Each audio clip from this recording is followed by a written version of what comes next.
Welcome, welcome, welcome. Thanks everybody for being here. Looking forward to this one. Very much so. Cool. Looks like we're streaming.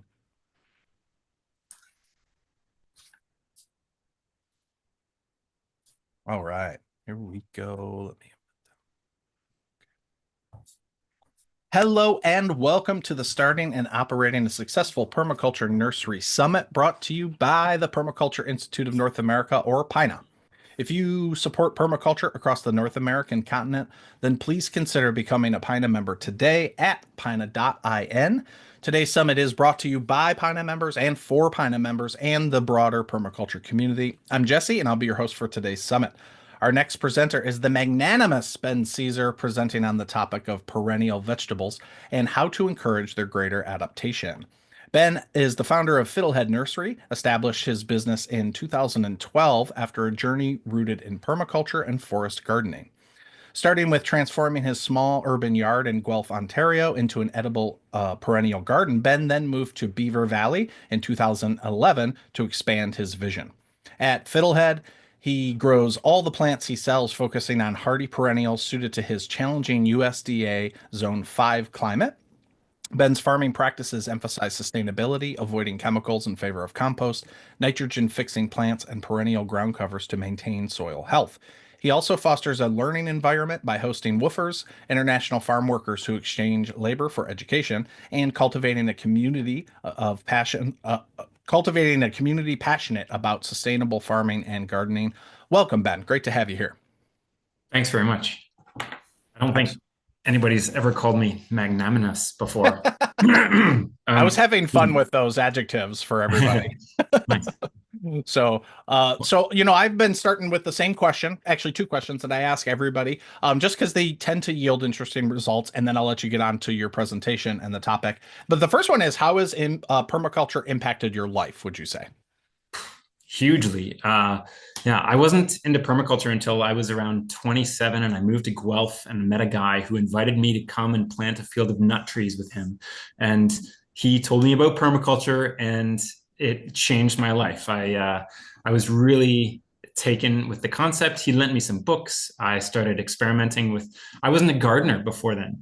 And then I started experimenting in my yard, planted a couple fruit trees. I had a pretty small yard, so I could only, I think I planted 3 fruit trees and a bunch of berry bushes, and then wanted to fill in the understory with a bunch of perennial vegetables that I'd been reading about, but I had a real hard time locating a lot of these plants.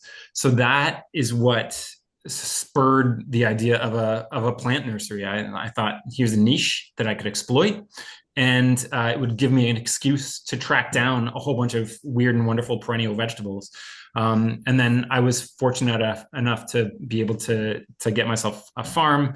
And yeah, I haven't looked back. The the quality of my life is so wonderful in running a nursery, and I encourage anybody who's thinking about it to just dive in, because it's a really wonderful, it allows you yeah, a wonderful quality of life. Mm.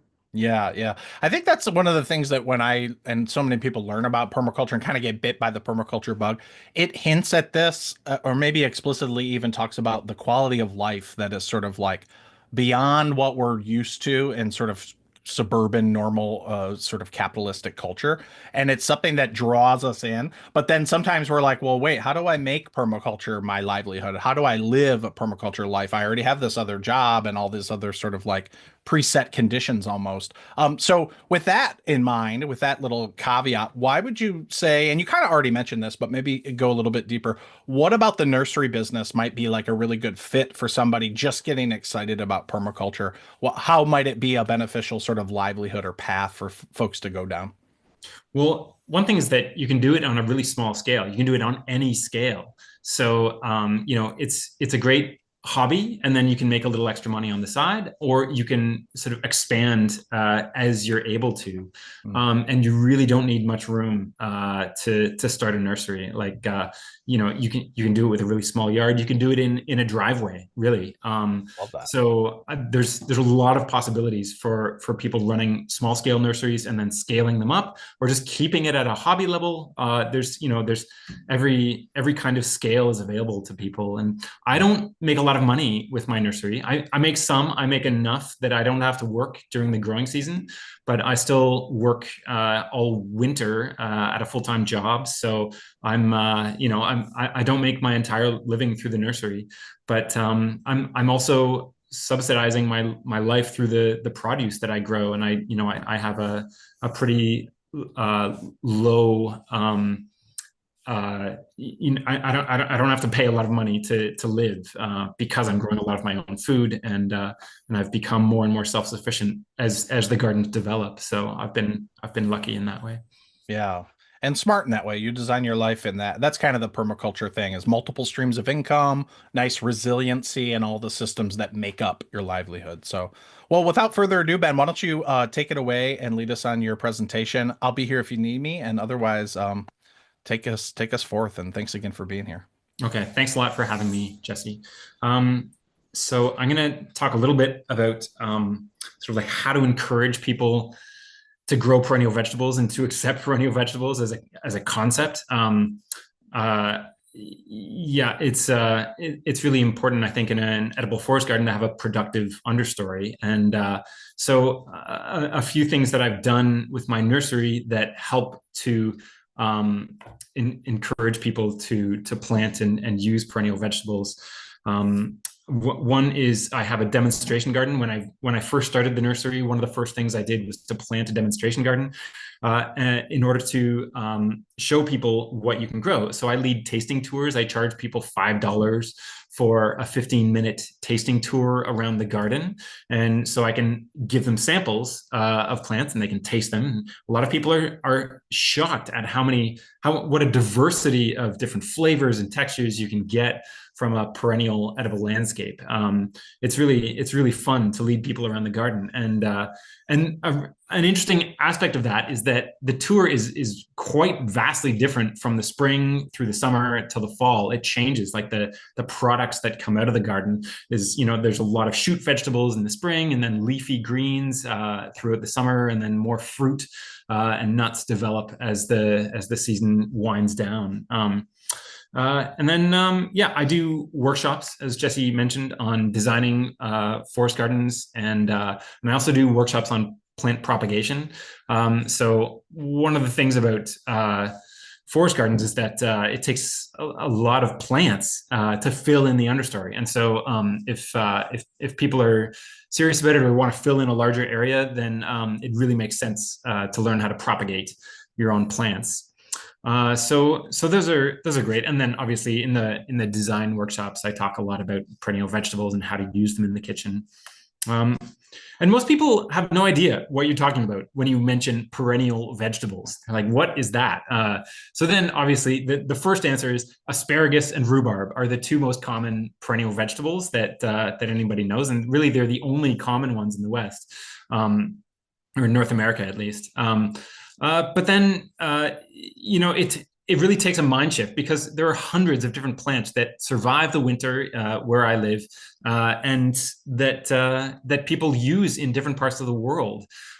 So it really is about shifting your mind to recognize the utility of the plants around us. So there are, another really easy bridge for people is to mention some of the ornamental plants that people already have in their gardens that are used in other parts of the world as perennial vegetables. So these are things like hostas, daylilies, sedums, Solomon's seal. These are all very common plants in the ornamental plant industry that some people have gardens full of hostas and they don't know they're edible. So I'm going to be talking more in detail about how to eat them and stuff later on. But when you mention these things and they see them in my garden, they're like, what's that doing there? This daylily, you know, and like I have those growing in my place, and then you know it's kind of a revelation when you say like the Chinese and the Taiwanese have, you know, tens of thousands of acres of these under cultivation for their vegetable markets. You go to the, you know, if you go to Japan, you'll find hosta shoots for sale in the supermarkets in the spring. So, you know, the fact that these are being very commonly used in other parts of the world demonstrates that you know, that they're economically viable and that there's a lot of utility to them. Another way of encouraging people to consider perennial vegetables is to list the benefits, because there are multiple benefits to perennial vegetables. So one is nutrient density. There's been a lot of research in the past 10 or 15 years demonstrating the nutrient density of perennial vegetables, which are in general far higher in nutrient density than annual vegetables.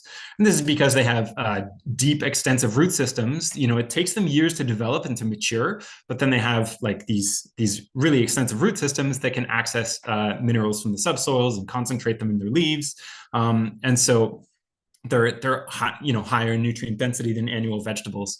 Another is they fill the spring hunger gap. This is key actually. In my garden, I grow a lot of annual vegetables. I grow tomatoes and peppers and eggplants and cabbage and, you know, so I'm a big fan of annual vegetables, but I have perennial vegetables popping up in my garden in March, April, May. They're like, I'm getting an abundance of food out of my garden before I'm even planting the annual vegetable garden. So there's, you know, there's a big spring hunger gap that can be filled with perennial vegetables.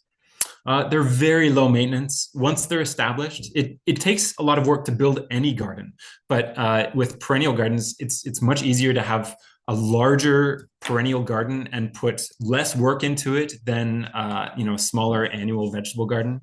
So if people are limited with their time or the resources, then it makes a lot of sense to either complement your annual vegetable garden with perennials, or just to make use of your perennial vegetable gardens. A lot of things, you know, a lot of people have ornamental perennial gardens in their yards. You know, they're small patches of perennials. And there are a lot of perennial vegetables that are beautiful, that work very well in ornamental gardens. So they can be incorporated into existing gardens very easily. They add diversity to both the landscape and your diet. You know, the diversity is key to resilience and health. So that's, you know, it's sort of a given. And then a lot of perennial vegetables act as ground covers. And ground covers are, you know, living ground covers are the key to low maintenance gardens. So I'm a huge fan of edible ground covers. And then a lot of them also attract beneficial insects. So, you know, having plants blooming throughout the growing season is really important. And a lot of those are perennial vegetables. Another way that I sort of push the perennial vegetable angle on people is that I have an Instagram account and a Facebook page. And so I'm always posting about how I use these in the kitchen. A lot of people are like, oh, okay, I can plant these in my garden, but how do I use them? It's you know, it's a big question mark for a lot of people, and there's not a whole lot of resources out there on you know, how to use all these different plants. So there's you know, I make that available to people. I don't like, you know, in this in today's environment, it's not all that kosher to, you know, to push Instagram, but if you're already on there, then it's a useful platform. And then I sell books as well through my nursery. So I sell books. There's Perennial Vegetables by Eric Toensmeier. I sell that. It's that was the first book exclusively about perennial vegetables. Eric Toensmeier is a fantastic author. He has a number of other books that are well worth checking out. And then Martin Crawford is a key author for me. He's a British gardener. He's the director of the Agroforestry Research Trust. and he's written a book, How to Grow Perennial Vegetables. Also, I'll mention his book, Creating a Forest Garden, is one of my Bibles. It's a fantastic book about designing forest gardens that really simplifies the process, breaks it down into a step-by-step, easy to understand process. It really eliminates the intimidation factor. So I love Martin Crawford. Look him up on YouTube. He does tours of his forest garden, incredibly inspiring. And then another one is Stephen Barstow. He is just outside the Arctic Circle in Norway. He's written a book called Around the World in 80 Plants.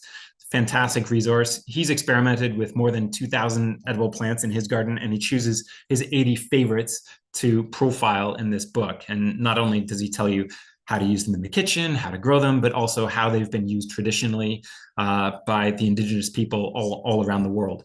And then another sort of resource I've explored a lot is the foraging literature. And I wasn't really interested in foraging. I was interested in finding plants that would work well in the forest garden. But as soon as I started reading Samuel Thayer, he's one of the world authorities on foraging, and he inspired me to become a forager. And he covers a whole range of different plants that work really well in forest gardens. And he's just a wonderful writer who has, infuses his writing with a deep philosophy about living in harmony with nature. So he's really affected me deeply. So I'm gonna start sharing my screen here. Just bear with me for a sec here. I'm gonna start little slideshow and just talk about some of my favorite perennial vegetables. I'm not going to be able to get through this whole presentation, but I'll do what I can, and happy to answer any questions towards the end. So yeah, one of the ways I encourage people to think about these is to sort of have analogs in the annual vegetable world. So there's a lot of shoot vegetables that you use, like asparagus. There are a lot of crops from perennial vegetables that give you unopened flower buds that can be used like broccoli. And then there's obviously a whole bunch of leafy vegetables, and then some perennial tuberous vegetables that are used like potatoes. And the leafy vegetables you can think of as using like spinach. I use a lot of forcing buckets in my gardens in the spring for particularly the shoot vegetables.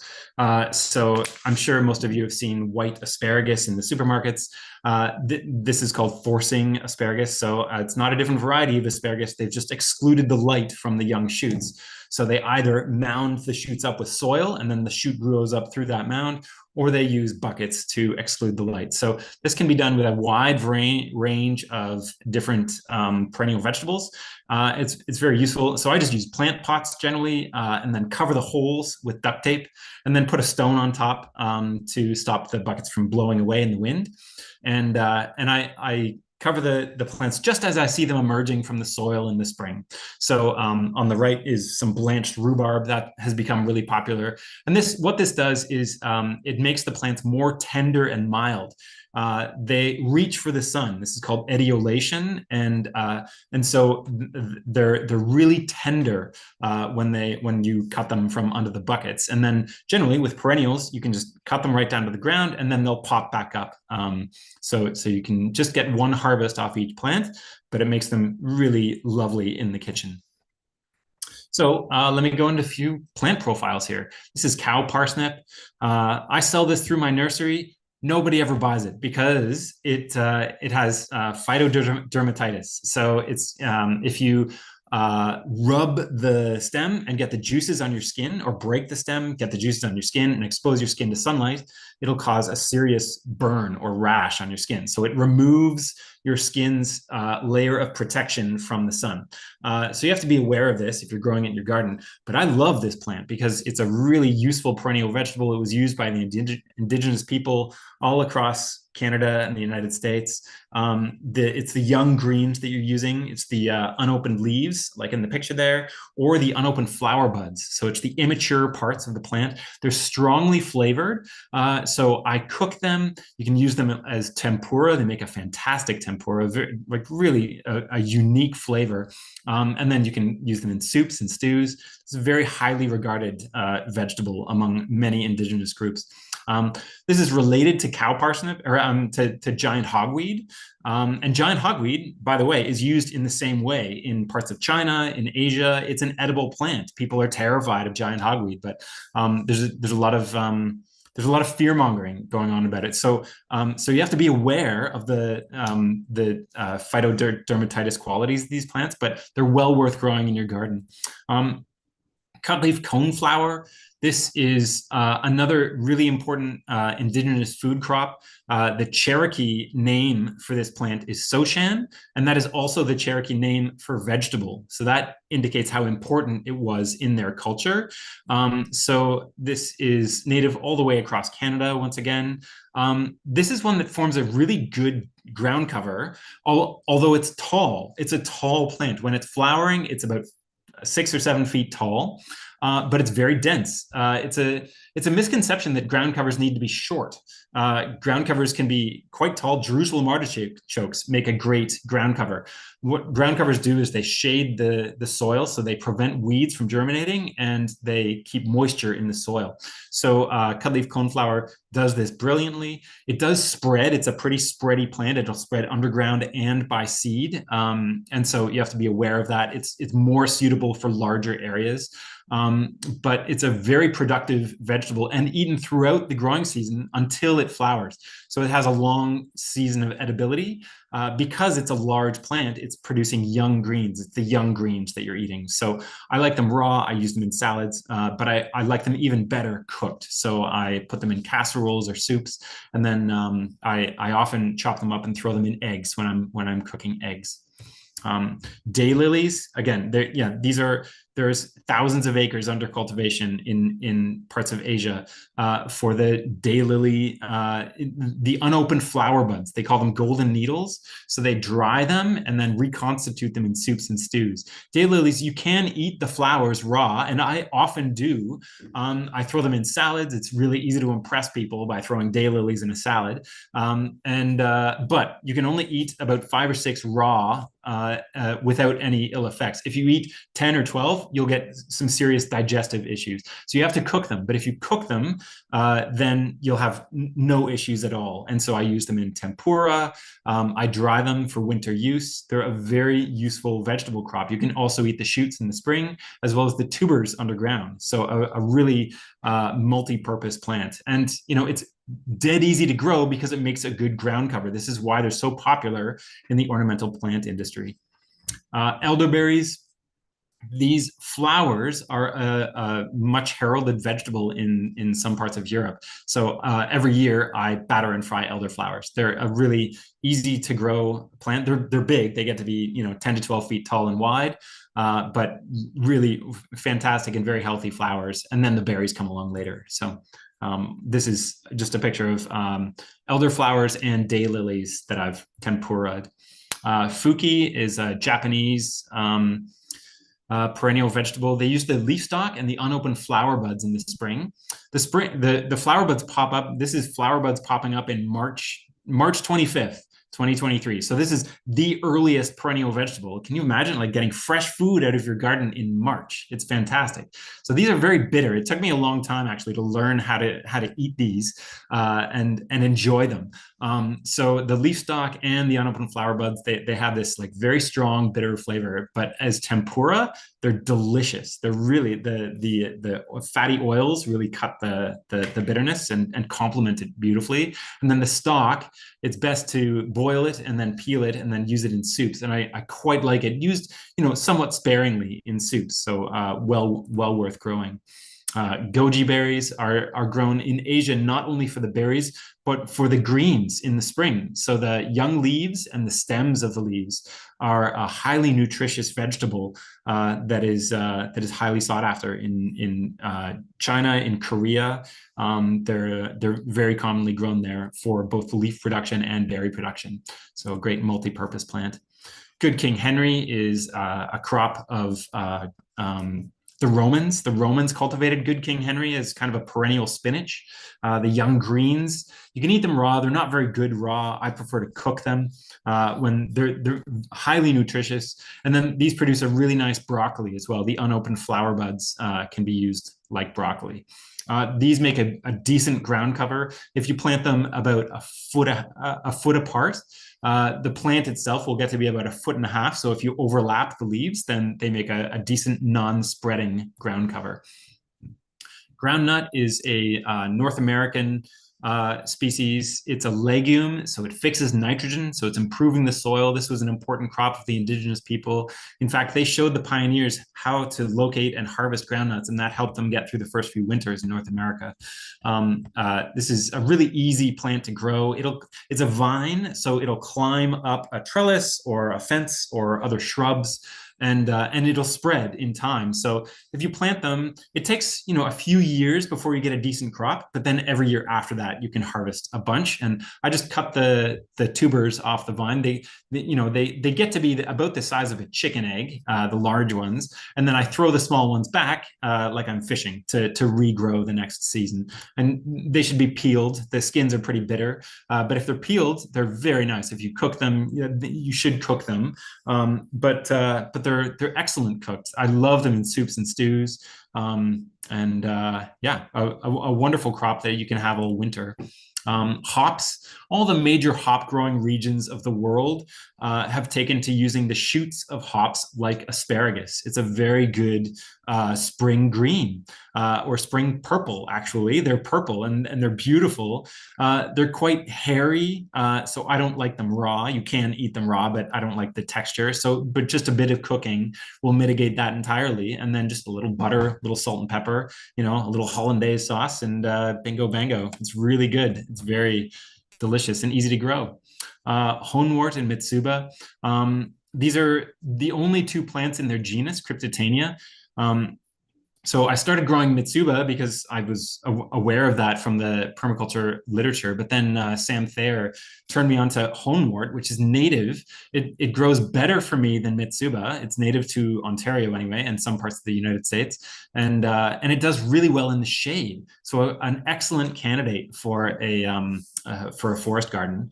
And these are delicious plants. You can eat them raw. It's known as Mitsuba is known as Japanese parsley, and they have sort of a parsley-esque flavor. But if you cook them lightly, they make a really nice side dish and form a somewhat good ground cover as well. Hostas. This is one avenue that I sort of like persuade people or try to get people to try their hostas, because so many people have these in their gardens. And either they didn't know they were edible, or they figure, oh, it's just, it's a novelty. The hostas are not a novelty. They are fantastic vegetables. It's one of my favorite crops. It's the shoots in the spring. So as the leaves emerge in the spring, they're these tightly curled spears, and you can cut them all off the plant, and it will grow more. So you just get one harvest off each plant, and they're really quite mild in flavor. I use a bucket to blanch mine quite often, and this makes them more tender. And it also means that you'll get a larger crop because they stretch for the light. So it's a really good technique to use with hostas. It also reminds you to check on them. If you have a bucket in your garden, it's sort of like looking at you as you walk past and saying like, oh, check to see where we are now. And then I have so many hostas in my garden now that I can't eat them all at once. So I will cook them and then use a hand blender to blend them up into a hosta sauce, which I use with pasta. I'll use it as sort of a base for sag paneer. I also love them roasted. I just roast the shoots in the oven, a little olive oil, a little salt and pepper, and they're fantastic. I use them to make kimchi instead of cabbage. They're so mild, and they're a lot like cabbage actually in texture, and so they can be used in any number of different ways. So eat your hostas. Just try them if you have them. One other thing about hostas, they make a bomb-proof ground cover. This is why they're so popular in the plant industry. It's not only that they're beautiful, it's they're extremely low maintenance. You just stick it in the ground, walk away, and then come back to harvest. It's one of the easiest perennial vegetables to grow. Milkweed, this is a really important plant to grow just for the monarch butterflies, but we can share it with them because milkweed offers 4 different perennial vegetables. In the spring, there's shoots, the pods when they're only about half size, so about 1.5 to 2 inches in length, and then the unopened flower buds. Make a nice broccoli. And then the silk inside the mature pods can be used as sort of as a vegan cheese. You can use it on pizzas and such. All of these should be cooked for about 10 minutes to render them edible. But after that, they're excellent. There are about 5% of the population have a sensitivity to milkweed. So some people will throw up if they eat it. So if you try it, just try a little bit to see if your body can withstand it. But I've been eating it for years. I've served it to many, many people, and I've only had 2 who have had a bad reaction. So, it's something that we should all be planting more of. The onion family offers a huge variety of different perennial edibles. These are Egyptian walking onions. They grow, instead of flowers, they grow little bulbils at the top of their stalks, which get bigger and bigger until the stalk falls over, and then they grow from there. So they're walking around your garden, and every part of the plant is edible. You can eat the underground bulbs. You can eat the greens in the spring as green onions, and then the bulbils at the top of the stalk. You can just pluck them off and chop them up and saute them like onions. A really easy to grow, versatile perennial onion. Garlic chives have been cultivated in China for hundreds, if not thousands of years. These are much milder than the European chives that you're used to. Really nice flavor. I throw them in salad sometimes, but lightly sauteed, they're excellent. You can also use the flowers in salads. Same with nodding onion. Nodding onion is native to Ontario and much of North America. These are beautiful, beautiful onions, often sold as ornamentals. You can eat the young greens. They're also mild in flavor, and the flowers are beautiful as flower decorations. You can also infuse vinegar with them. This is the Telsing leek, bred by Telsing Andrews in Ottawa. She's a permaculture plant breeder there, and there are a number of different perennial leeks. I don't plant annual leeks anymore because I have so much production from my perennial leeks. You just slice them off the ground, and then the leek pops back up. So you get one harvest off each plant, but a lot of these will self-seed from bulbils. There's also Babington's leek, which is a very useful plant to have and really easy to grow. They take care of themselves, and then you just go out and harvest. This is Welsh onion, not actually from Wales. These have been cultivated in parts of Asia for centuries, and it's mainly for the greens, but you can also eat the underground bulbs. You can easily dig up a plant and divide it, replant half of it, and then eat the other half. Ostrich ferns. My nursery is called Fiddlehead Nursery, and it's named after the ostrich fern, which has, fiddleheads are one of the only perennial vegetables that people recognize. And so it's also a whimsical name. So that's why I chose it as my nursery. It's also native, and it forms a great ground cover. A lot of people grow these in the understory of their gardens and don't make use of them. So why not harvest your fiddleheads? So to harvest them sustainably, you only take 2 or 3 or half or less of the fiddleheads off each plant because they won't be able to survive if you take them all. So you just have to be aware of that. But and you have to cook them for about 10 minutes to render them edible and safe to eat. But they're pretty common in grocery stores in the spring in North America. So why not grow them in your garden if you have a shady spot? I grow indicator plants in my garden to indicate when the wild plants are ready. So the plants that I find around me are ostrich ferns, wild leeks, wood nettle, stinging nettle, and common milkweed. All of these I have small patches in my gardens. So when they come up in the spring, when I see the wild leeks emerging in my forest garden, I head to the hills and harvest. I have acres where I can harvest from. That's another one where you can absolutely harvest sustainably and in fact increase your stock of wild leeks. Sam Thayer put out a video last year on how to increase the wild leek population in your woods. I have about 7 acres of hardwood bush and like a patch of about 1 meter square of wild leeks. And I've started to thin those out and then replant them along the pathways so that I have an ever increasing amount of wild leeks. So there's a lot of concern about over harvesting, but it's absolutely possible to harvest them in a sustainable way. wood nettle, stinging nettle. These are stinging plants. I don't want a ton of them in my garden, but I want some to let me know when the wild ones are ready, because they're excellent perennial vegetables. And then common milkweed too. There's large patches that I know where to go to when mine are coming up. Patience dock. This is the largest of the dock family. Many of you might be familiar with curly dock. It's used in similar ways, but patience dock is larger and it's more mild in flavor. So a very nice perennial spinach plant that you can use just as you would spinach. It also provides a broccoli. So this is an image of three different perennial broccolis that are all ready at the same time. So this is Good King Henry, Patience Dock, and Turkish Rocket. Pokeweed is another one that I sell through the nursery, and people never buy because it's poisonous. This is the most popular poisonous plant, poisonous edible plant in North America. Pokeweed is a large plant. It's beautiful in the garden. Every part of it is toxic, but the shoots in the spring, if you boil them for 10 minutes and discard the water, then that renders them entirely edible, and you can then fry them with butter or just put them in a soup or whatever, and they're very delicious and really high in nutrients. So this is a very popular edible plant in North America. 50 years ago, 75 years ago, there was a small canning industry using pokeweed, so you could buy it in the supermarket. But for the indigenous people of North America, it's been a very popular spring green for many years. I love pokeweed, and people are terrified of edible or of poisonous plants, but they shouldn't be. They should be respectful of them. And you can teach any child that, you shouldn't eat. The leaves of rhubarb are poisonous, but we're not afraid of it because we're familiar with it. It just, I would encourage people to think of familiarity rather than fear.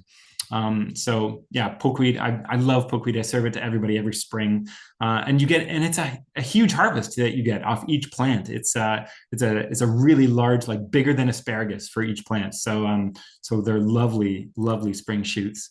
Scorzonera. This is one that has been cultivated for centuries in Europe for the root. It's also known as black salsify. The roots are delicious, but each plant only has one taproot. So you kill the plant to harvest the root. However, it self-seeds, so you can eat the mom and let the babies live. And it's also really good for a leaf crop. So the leaves are very mild in flavor, and you can chop them up and put them in a salad or cook them as you would spinach. And then the unopened flower buds make a fantastic vegetable as well. Sea kale. This is one that was popular in England 200 years ago. There was a real fad eating sea kale as a perennial vegetable. They would use clay pots to force the young shoots, and then they would cook them like asparagus. This is a beautiful plant. Works beautifully in an ornamental garden, and in flavor, it's kind of like a love child between asparagus and cabbage. Skirret is a root vegetable that was popular in Roman times as well. It was the Emperor Tiberius's favorite vegetable. Skirret, you can eat the shoots of skirret as well as the roots. These are the roots of skirret. They're related to carrots. Each plant has a bunch of carrot-like roots. They're smaller than carrots. They're about the size of your fingers, and they're very nice. You can eat them raw. They're good raw. They're excellent roasted. Unfortunately, I've developed an allergy to skirret. I ate it for years with no ill effects, but now it causes a rash. I'm allergic to that and sunflower seeds. These are the only two foods I'm allergic to, which is really strange. I'm the perennial vegetable guy, and I'm allergic to skirret. What the heck? Anyway, Sullivan seal. This is a beautiful perennial vegetable. It forms a really great ground cover. It's about 3 to 4 feet tall. These long arching stems with white flowers hanging beneath. It's beautiful, and it's a really excellent asparagus-like vegetable. It's actually distantly related to asparagus. I like to blanch mine as well using forcing pots. If I don't force them, I like to cook them. They have a bit of a a strange aftertaste that I'm not fond of when they're raw. But if you cook them, that eliminates that completely. But if you force them and they're white, so this is an image of both forced and unforced Solomon seal. Then the white ones are really good raw. It eliminates that aftertaste completely, and I love chopping them up and throwing them in salads. They have a wonderful texture, very juicy. And then the shoots on the left of this picture, no, I'm sorry, on the right of this picture are false Solomon seal, which is related and used in the same way. These love the shade as well. They're excellent shade-loving perennials. Seedless sorrel. This is one of my favorite plants. I push this on everybody. Everybody who comes to my nursery, I'm like, try this leaf. People are amazed at the flavor of sorrel. It's very sour. I eat it every day. There are many different species of sorrel, and seedless sorrel is my favorite for a number of reasons. One is that it forms an excellent clumping ground cover. Ground covers can be thought of in two different ways: clumping ground covers and spreading ground covers. The clumping ones are fantastic because they never spread. They stay in place. They're very low maintenance, especially for small spaces. So I have a patch that is in my demonstration garden that I planted 13 years ago. I hardly ever have to weed this patch. I never have to water it. And it's edible throughout the growing season. These leaves stay tender from early spring till the first snowfall. It's incredible. So a very productive leafy vegetable that can be used raw. Every salad I make has tons of sorrel in it. And then I make sorrel soup as well. This is an egg sandwich with sorrel in it, with a salad with sorrel. I have tons of it, so I cook it down and put it in ice cube trays and freeze it for the winter to use in smoothies and to make sorrel soup. So this is sorrel groundnut stew that I made last winter. Stinging nettle. Some people come to my nursery and they say, stinging nettle, why on earth would you grow that plant? And then other people come and like, oh, stinging nettle, I've been looking for this for years. And so it's really, people have like very different reactions to stinging nettle, but the sting isn't that bad. The thought of the sting is worse than the sting itself. But I usually harvest with gloves. If I don't have gloves on, you can sort of run your fingers up the stem of the plant and harvest in that way to avoid the sting. And just like 1 minute of cooking will completely eliminate the sting. There's a theory out there that stinging nettle stings because it's so high in nutrients that every herbivore out there would be eating it down to the ground. So it has to protect itself. It's extremely nutrient dense and one of the most nutritious vegetables you can grow. So you can use it as spinach. You can dry it. Drying it eliminates the sting, and you can use it either for tea or in soups and stews in the winter. Turkish rocket. This is a brassica native to the former USSR. It's often foraged in parts of the former USSR, like Georgia, Azerbaijan. Turkish rocket. The young leaves are nice cooked. I don't like them raw, but the unopened flower buds, the little broccolis that come off of this, they're fantastic. Like a broccoli rabe, like a spicy broccoli. They're really good, quite productive. And then even when the flowers open, you can still eat the clusters as you would broccoli. So quite a useful plant. Udo is a giant perennial vegetable native to Japan. This has been foraged for centuries in Japan and cultivated in Japan. They cultivate these in tunnels underneath Tokyo, where they grow these plants in pots, and in early spring you can find these in farmers markets in Japan. So you cook the young stalks. These are much bigger than asparagus. Like a mature plant will get to be 9 feet tall. So they're huge perennial vegetables. You cook them lightly, just like 3 minutes, and then peel the stalk and then chop them up and have like traditionally just like a sauce of sesame oil and soy sauce with some sesame seeds thrown in. Really nice a dish. I love having these every spring. This is the shoots that I've blanched, and then yeah, cooking those. Wood nettle is related to stinging nettle. This is native to North America, and it's a nicer vegetable than stinging nettle. The shoots are more succulent. They're more substantial than the shoots of stinging nettle, and equally nutritious. So there's acres of these down in the floodplains. If you can recognize wood nettle, go out and get some. Like it's great because if when you harvest it, you're picking the shoots, and then the plants will bounce right back. So you can't over harvest this. It's a really great, worthwhile spring vegetable to know. They do sting, generally I wear gloves to harvest them. But I harvest so much that I make a sauce out of it and throw it in yogurt containers in my freezer and have it all winter. So these are barbecued wood nettle shoots. Really good. This is just a variety. Oh, there's lovage is fantastic. The lovage leaf there. That's also the young leaves of horseradish are edible. They're spicy. They're not as spicy as the root. So these are some dishes. These are some ways that I sort of use perennial vegetables. And if I have a whole bunch of different perennial vegetables, I throw them into eggs and greens or make latkes from them. Another way, soups and stews. This is a really easy way to use a whole bunch of different weird and wonderful perennial vegetables all at once. Green sauce. I make a lot of green sauce from the various vegetables. Like I have too much food coming out of my garden all at once in the spring. It's kind of overwhelming. So I do like to make a whole bunch of green sauce to put away for the winter. And so I have, I'm eating from my garden all winter. So I just use old yogurt containers, and then throw them, put them in labels. I have a small chest freezer, and so I fill that up with green sauce to use all winter. Pizza, it's a great way to use perennial vegetables. Perennial salads. I always throw a bunch of flowers. There's a whole bunch of plants with edible flowers, and like why not throw them on your salads? The only reason we don't see flowers in the grocery stores is because they wilt too quickly for them to carry them, right? It's like it's just so easy to impress people with edible flowers, and they're also highly nutritious. So why not throw more edible flowers into our meals?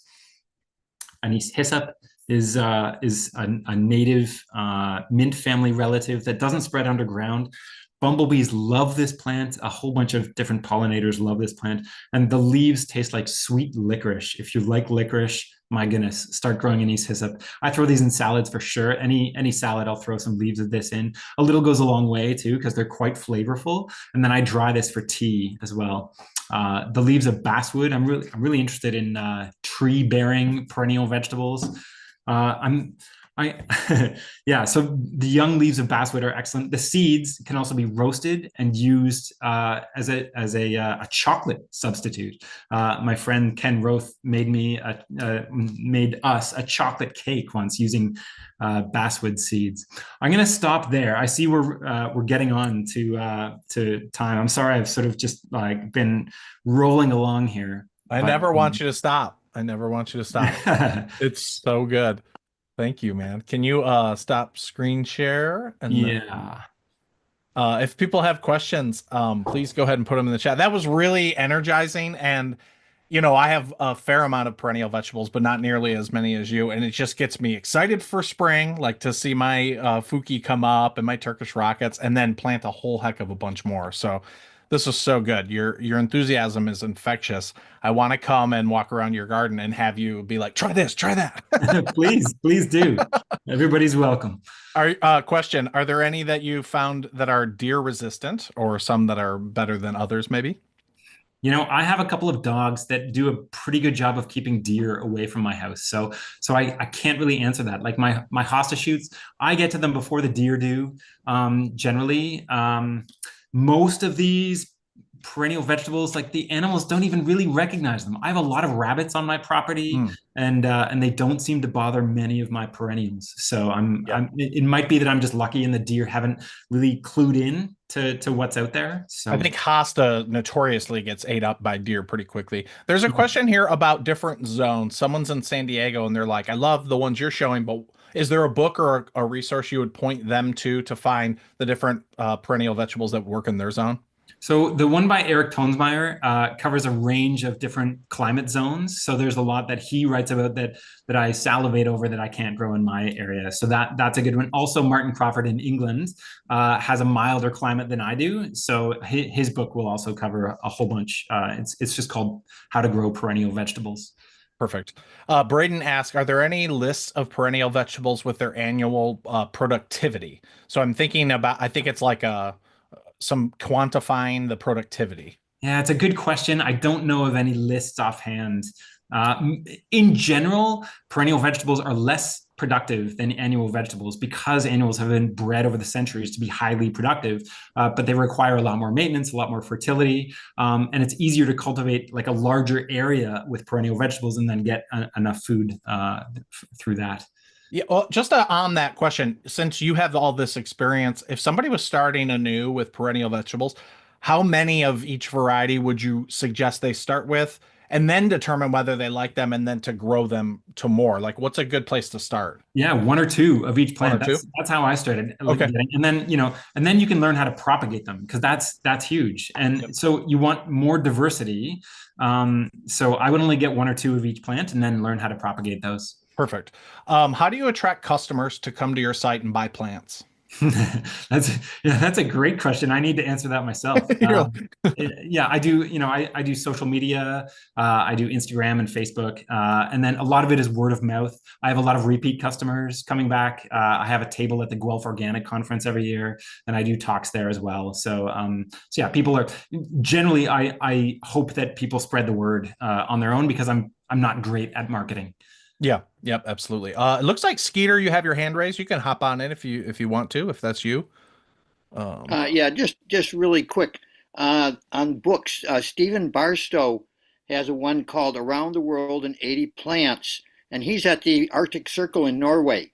And so his stuff is really reliable for cold zones. So I really recommend that for the cold climate people is to look at Stephen Barstow's book. But the other two books Ben mentioned are both also those are the three main books. I Perfect. agree. I love Stephen Barstow's book. Yep. Yep. Thank you, Skeeter. Appreciate it. And guys, unless there's any final questions, let's let Ben get on with his day. What would be the place to point people to for all things Ben Caesar to come to your garden, to buy your plants, that sort of thing?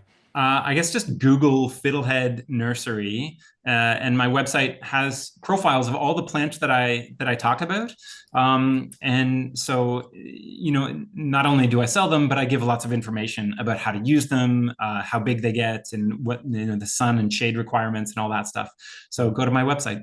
That's awesome. I really appreciate how much you shared how to use them, how to cook them, the best ways to cook them. That's often a stumbling point. It's like, cool, I grew it. Now what? So thank you so much, Ben. This was really energizing, really great information. Thanks everybody. Next up is Ken Asmos, and he'll be on in about 4 minutes. So we'll hop off and we'll hop on that Zoom link, and I'll see you all then. Thanks again, Ben. Have a good day. We'll see you soon. Thank you. Take care.